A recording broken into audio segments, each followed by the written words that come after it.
Hello, hello. Hi, everyone. So excited to be here. So we're streaming from I'm both on Facebook and we're streaming on Instagram. So if you see me going back and forth, then you know that I am on here. So thank you so much. As I see each and every one of you come in, please pop into the comments, say hello. Hey, let us know where you're joining in from, like what part of the world, what part of the city, wherever you may be. I am currently right now in Puerto Rico, spending some time here, but I will be back in Miami soon. Hello, everyone. Thank you so much for joining. Super excited that you're here. Hey, Alex. Hi. So yeah, I mean, it's so exciting, to be able to be here with all of you. As I said, I'm coming from Puerto Rico. I got people here, middle of Georgia. All right. Congratulations. Thank you so much from Georgia. Lots of love from Georgia. Thank you. I appreciate it. Where else? Where else do we have people coming in from? I got Miami in the house. And I'm excited to get back home to Miami. So this coming weekend. So super excited about that. Let me see. I got some other people joining in more from Miami. Miami's in the house. Miami's represented the Magic City. That's right. Oh my God. So, tonight has been, hey, hello. Tonight has been super exciting. It was us coming on and being able to support Darcey on her journey. It was such a good experience. I had the opportunity to meet her and spend time with her. Wow, we got people joining in from everywhere. I got people from Minnesota. I got people from Baltimore. Whoa. I got people from Hilo, Hawaii. That's awesome. Thank you so much for being here.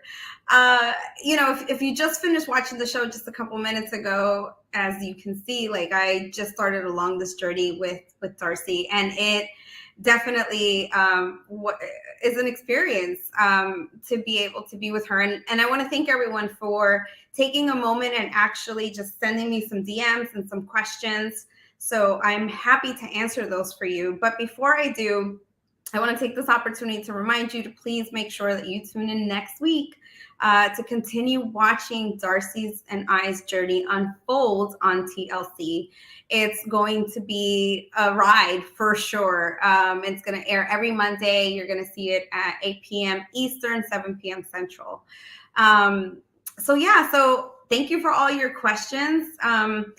You'll be seeing me a little bit more throughout the season, helping her, supporting her find love, and as well as the team. The team's going to be a part of it. And I want to take this opportunity to tell everyone on the team who has been a part of this journey, our stylist, Cherie, our makeup artist, Wendy, Brooklyn. Thank you so much for being a part of this journey. I really, truly appreciate it. I couldn't do it without you. So thank you so much. And, I'm going to go ahead and just start taking some questions. If you have questions about what you saw tonight, pop them into the comments and let me answer your questions live. And if you, I'm going to start with some questions that were already submitted, but if you have more questions, I'll keep looking through and I'll be answering them for you. So, okay. So the first question, hey, from PR, we got Puerto Rico in the house too. Yes.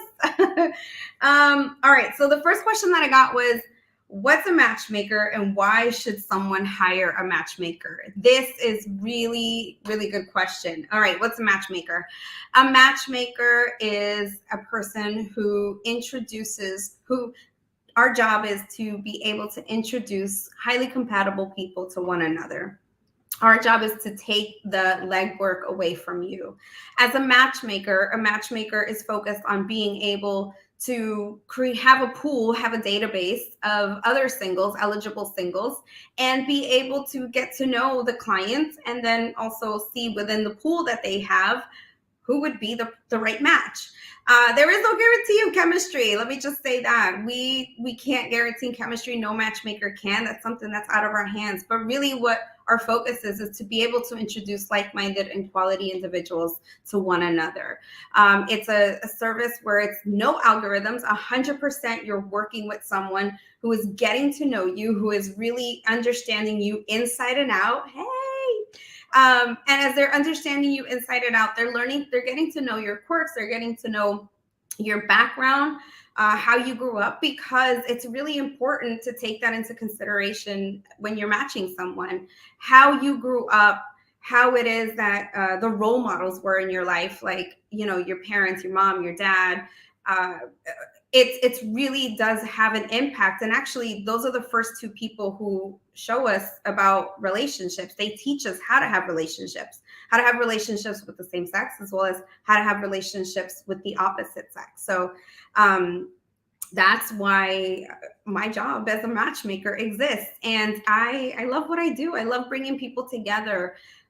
It's a very fulfilling, it's a lot of work. Any matchmaker would tell you that it's a lot of work, but it's a very fulfilling work, especially when you get wedding invitations, or you're invited to speak at a wedding, or when you get a message that, hey, we just moved in, we decided to buy a place together, or, oh my God, like, I think I'm going to ask her to marry, like, how am I going to do this? Like, those things I get to be a part of those moments and conversations, and they're a lot of fun. They're very, very fulfilling.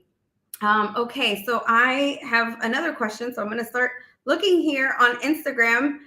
Let's see, I got a couple comments.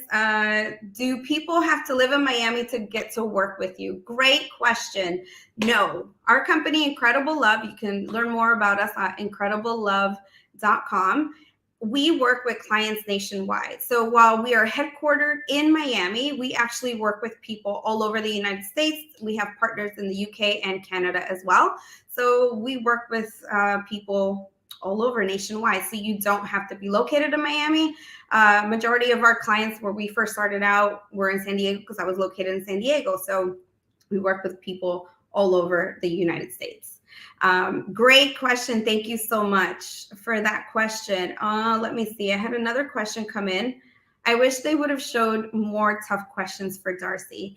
All right. So I'm going to give you a little bit of BTS, a little bit of information. So, Darcey and I had the opportunity to really kind of dive deep into her past relationships, talk a lot about, how her past relationships really have manifested themselves in her choosing her partners, what she looks for.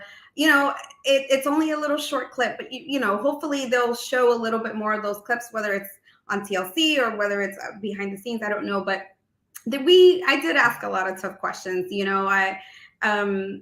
But there's only a certain amount of time to produce the show. So, I think they picked what they felt was going to be the most relevant. So for those of you that don't know a little bit about me, the reason I think that this person, who's a friend of mine, also a big Darcey and Stacey fan, says this is, prior to me becoming a matchmaker, a little bit about me is I was a U.S. Marine for 13 years. That's right. I served in the Marine Corps for 13 years. I was an intelligence analyst. A lot of people call us spooks. Other people call us spies.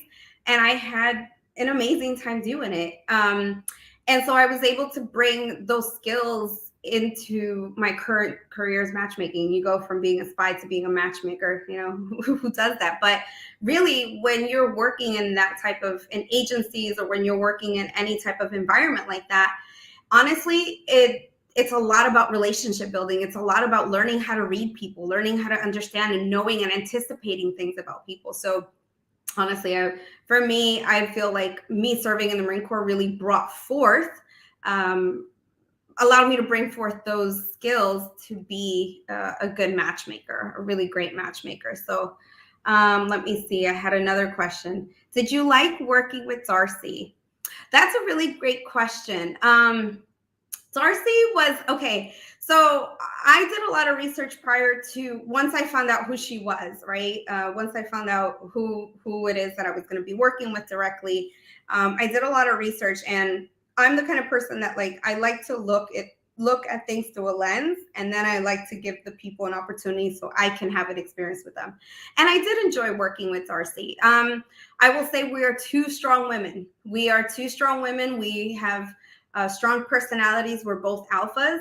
And I think that we navigate each other very well, but I did enjoy working with her. I had the opportunity to kind of see her grow, see her own growth through this journey, and really watch her kind of own up to some things and see some things and be able to help her just understand that dating, as I tell my clients, as you hear, dating is really a journey about understanding yourself, really understanding what you like, what you don't like, because sometimes you think you know what you like, but the truth of it is that when you go out on a date with that person that you like, then you're like, oh, yeah, I don't, yeah, no, I think I like this better, or oh, this changed. And that's okay, because dating is a journey about discovering yourself. So I did enjoy working with her, and I look forward to continuing the journey.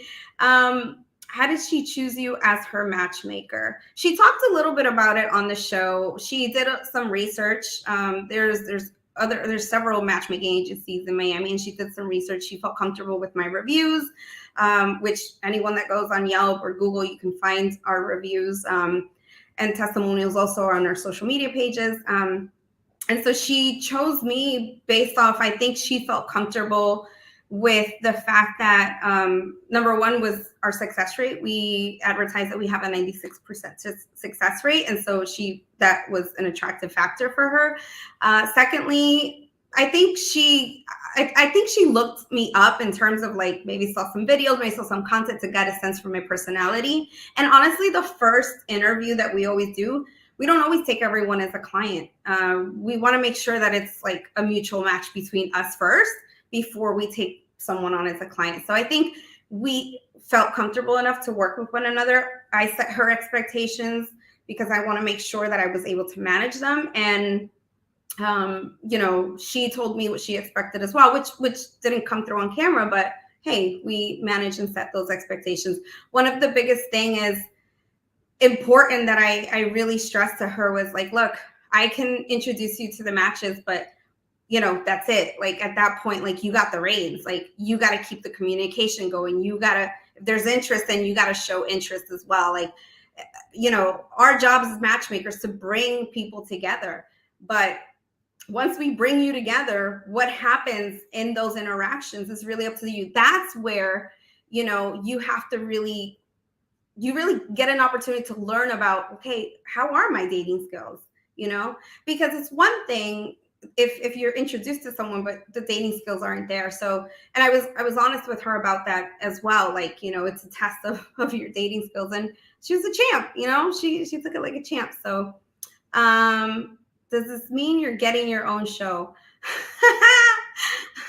Well, I would love to have my own show. If there's any producer, anyone watching, I believe that, there is always room for a new expert to come on and be able to show things differently, especially someone like myself.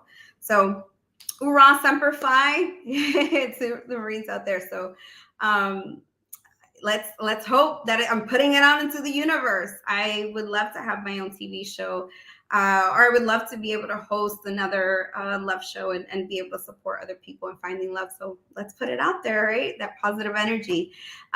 Do you coach as well? Yes, yes, I do. I do date coaching. And date coaching is it's different from matchmaking. So in matchmaking, you're hiring a team of people who are curating dates for you, who are curating potential matches that are really good, compatible, relationship-minded people. And in coaching, it's about really helping you to fine-tune your coaching skills, your dating skills, right? Dating includes dating etiquette, questions. Like, a date is not an interview, right? But there are really important questions that you want to ask on a date. So how do you ask those questions and not get into that interview mode, right? How long should a date be? What's the proper attire? how do I ask someone, which I did have, okay, how do I ask someone their credit score on the first date? Because that's really important to me. It's an opportunity to be able to help coach in becoming a better, more proficient communicator. How do you flirt? When's the appropriate time to put your hands on someone, or how do you lean in for a kiss? Like, so many different things that we coach on, and we do an assessment to be able to figure out what are the areas that you need some support in. And also, coaching is focused on helping you identify your emotional blind spots. We can always do better. We can always sharpen our skills, and we all have blind spots, right? The reason that when you're driving a car, you have a rear view mirror, but you also have two mirrors on both sides, is so that way you can see the blind spots as you're driving. Dating is no different. And so our job is to be able to reflect that to you as well. If so, what does a coaching relationship with you look like? Well, a coaching relationship with me looks like a very private one-on-one. And if you're interested in learning more, then I want to encourage you to head over to incrediblelove.com. You can book a 15-minute discovery call. I promise you it's not a pushy sales call. Just head over to incrediblelove.com. As soon as you get there, the top banner says book your free 15-minute call, and let's have a chat. And I'm happy to share more about how our coaching works and be able to support you, because I believe every person has, they're all an individual, they're all unique. So be able to have a chat with you and see how I can support you in finding love and setting the goals for you, that will help you get there. So these are really great questions. Thank you. More questions. Okay. How do you define your success rate, relationship and marriage? Okay. So two-part question there. How do we define our success rate? So we define our success rate through a combination of two things. Number one is Incredible Love has two divisions. We have a coaching division, right, where we focus on date coaching you. There's no matches, there's no introductions. It's simply helping you fine-tune your dating skills. And then we have matchmaking. Our success rate is a combination of both. And we define our success rate by if you had a successful 2-3 dates, that is a success. Because at that point, it doesn't mean that the service didn't do its job. We introduced you to someone like-minded. We definitely define success rate also how many people get into relationships, how many people also get into marriage. That's all part of the equation. But every client that comes on board has a different goal. Believe it or not, the reason people hire matchmakers are usually 3 reasons. Number one, they're way too busy. There are people who are just way too busy, whether they own a business, possibly maybe they just travel a lot. There's someone who's successful and they really just don't have the time to go out and date, and they rather outsource it to someone else. They know the value of outsourcing and they rather trust an expert to do that. These are people who usually hire like coaches and fitness trainers, and they have bookkeepers and house managers and all that. Secondly, the other reason that a person hires a matchmaker is because they're fatigued from online dating. They're just tired of online dating. Online dating is just, the phrase is, there's no good people out there. There's no good men. There's no good women. And so they're just burnt out, and they no longer want to have to do online dating, and they want someone to do the legwork for them. And last but not least, the reason that someone hires a matchmaker is they've worked with a matchmaker before, and they had a good experience, maybe met their match, and they come back because maybe, possibly their match may have transitioned to another place, meaning like may have passed. Possibly maybe the relationship lasted for like several years and they had a good experience, but hey, you know what? They want to come back and they enjoyed working with the matchmaker. So, wow, these are really great questions. Thank you, everyone. Keep sending in your questions. I really want to answer these things for you. Does matchmaking involve physical look as well?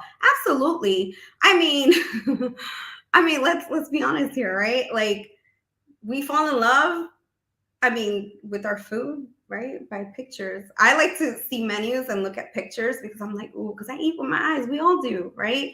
We all first visually find someone appealing. So absolutely, it involves physical looks.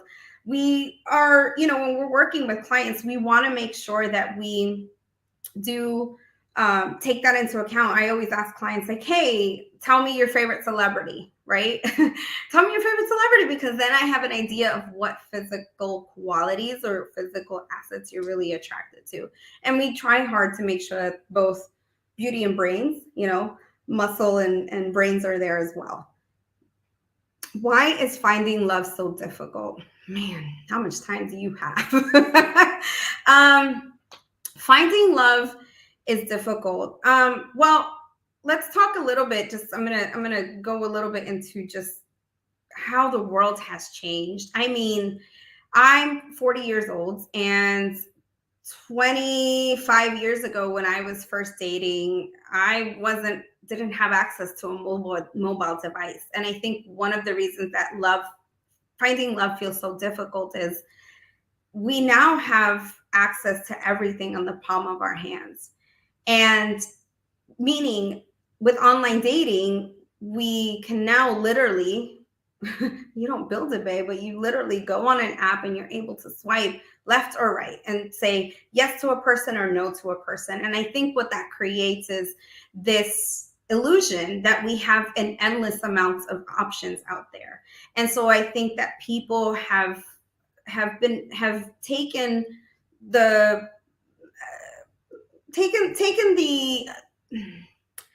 the journey of finding love as something that can be very just, I can find it today, I can find it tomorrow, it doesn't matter, it's always going to be there kind of thing.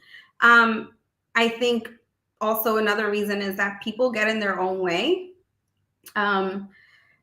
We all, no matter what journey you've had, we all have things in our life that inspire us, right? That contribute to who we are, how we behave.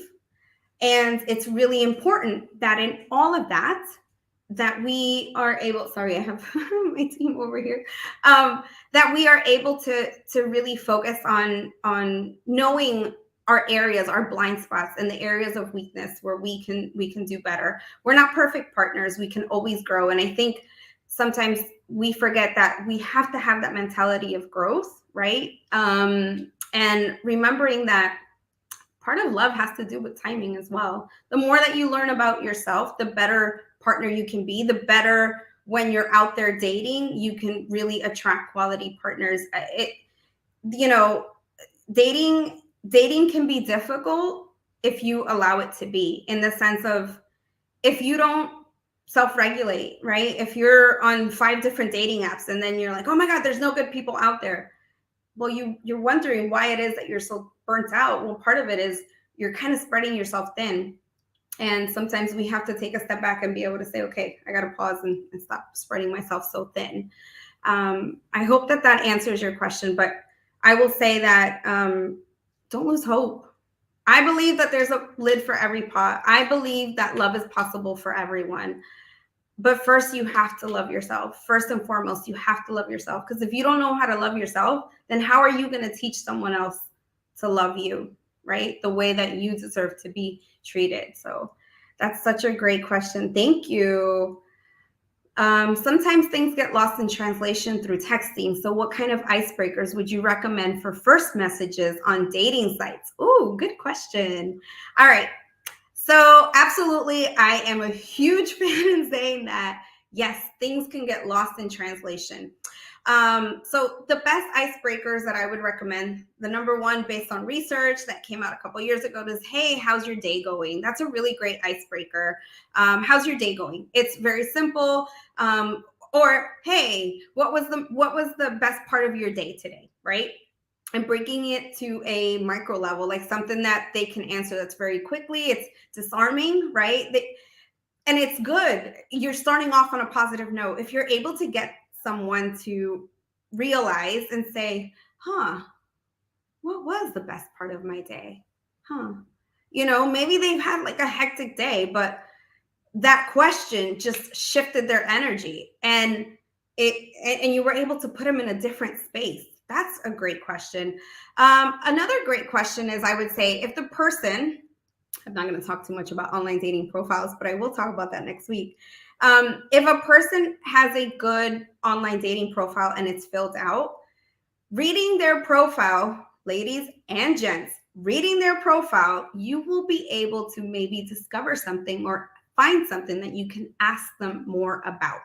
Ask them a question, something, hey, I saw that you love to travel. Where was the last destination that you traveled to? Or what was your favorite destination? Like things that they've already put on their profiles, you can draw questions from that. Those are the best kind of icebreakers. And here's one thing, my rule is please don't stay on a dating app endlessly messaging and then move to text and message and message and message. No, I say stay on a dating app and talk to someone for 24 hours, maybe 48, and then move them to a phone call, video, first date, or a text message that then progresses within 24 hours into a date. It's too easy we don't need pen pals. It's too easy to just stay on text. And by the way, I understand texting is a lot easier. I get it. However, phone call, listening to someone's voice, it does something to you. It really does. It can enhance chemistry and attractability. Listening to someone's voice. We don't, listening to someone just makes you feel closer to them, and understanding and being able to identify their inflections and intonations, things that you don't pay attention to, but subconsciously you are. And those are the cues that you're getting that are saying, oh, do I feel safe with this person? Do I feel comfortable? Are they making me laugh? Like, can I see myself on a date with this person? All right. So those are some great icebreakers and first messages that I would recommend. Okay. So I am getting some feedback, letting know these are all great questions. So here's what I'm going to do, because everyone has all these great questions. I am going to take a couple more questions and wrap up, but I'm going to take the rest of these questions and I'm going to go the rest of the week. I will keep answering all those questions on IG stories and Facebook stories. So please make sure that if you tune in and you check in terms of when I answer that question. So I'm going to take one more question. So the question that we got in is, did Darcey find love? All right, I hear everybody wants to know, did Darcey find love? What happens? Like, tell us the journey. I cannot tell you the journey. I can't tell you whether or not Darcey found love, but here's what I can tell you. It's going to be a ride. We're going to have some fun. We're going to laugh. We might even cry. There might be a lot of things that are happening, but you got to stay tuned. You got to watch every week. I'm not able to tell you that, but what I will tell you is that my team and I, we worked our butts off, definitely, to be able to continue introducing her to quality candidates on the show. So I'm excited for you guys to see how it unfolds. And here's the thing. I hope that in Darcey's journey, one of the things that she did find was a love for herself more, right? To be able to love herself more, to, take a look and reflect back on her relationships and just keeping in mind that, she's the person who gets to determine how it is that someone treats her. She gets to allow that. So, I hope my hope is that throughout this journey, she also learned to love herself a little bit more. And we can always learn to love ourselves a little bit more. It's a daily practice. So, and that is one of the other questions. I have so many other questions, but I promise I will answer them on my IG stories every day of this week. So, but thank you to everyone who joined in. I had a blast. Thank you so much. Make sure you tune in next week, because next week you're going to see me and Darcey. We're going to be out and about trolling for guys. That's all I'm going to say. So make sure you stay tuned. Thank you to everyone. Thank you to my team who's supporting here in the background. I couldn't do it without them. And I look forward to connecting with you next week. Remember, I'm going to do another one of these next week. So tune in. Until then, ciao.